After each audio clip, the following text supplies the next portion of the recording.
Hello, my name is James Boettcher, and today I'll be telling you about the brand I've been representing for the past 4 years of my life, Spirit Brazilian Jiu-Jitsu. While heavily focusing on the blind, Spirit Brazilian Jiu-Jitsu offers free lessons to lesser opportunity children all throughout the East Coast, under the guidance of our third-degree black belt, Reggie Calixto. We push the training of proprioception, the notion that you can, with eyes closed, put your hand to your knees, elbow, or even feet. The idea behind it is that if you can naturally feel your way around your own body, then you can also work around another person's body. As we all come distinctly the same, being blind isn't a setback in Brazilian Jiu Jitsu, and oftentimes many of us do close our eyes while rolling just to have a clear head. We enjoy putting the confidence in children who think they're restricted to simpler sports. Submission based grappling brings a new way of thinking to children who find themselves defenseless, and while oftentimes it's starting out, it's very awkward, within about 1 week of training brings out a confidence in children that has them standing tall into every room they walk in. One of our professional goals for the children is to bring them to local tournaments to start, and even further to worlds if they so pleased.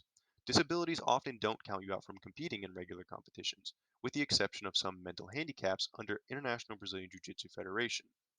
Our children rolling with their age groups and weight really shows them that what they're doing is beneficial and that this sport can be trained by anyone who is willing.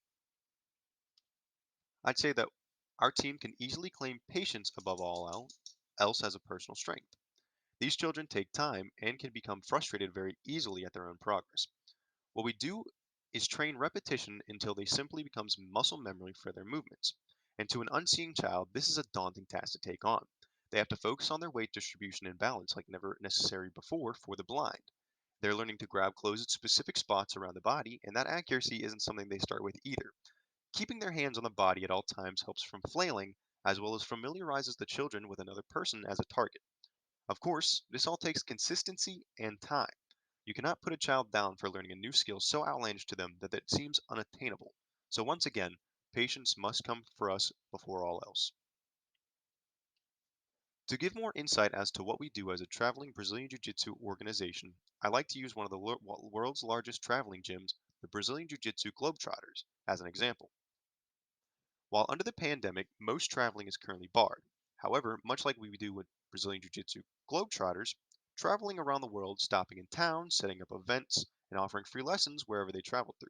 Our focus is more towards the children in the aspect of our training, however, and that's not to say that we shut out anyone who's showing up and willing to learn, because much like Brazilian Jiu-Jitsu Globetrotters, we do not make students pay and we only work voluntarily in hopes to enlighten someone's chances at enjoying Brazilian Jiu-Jitsu. Lastly, it's truly the children that we focus on that makes us special. Without a focus towards them, we would be just another traveling gym. Another difference from the international traveling gyms that we do is putting in time.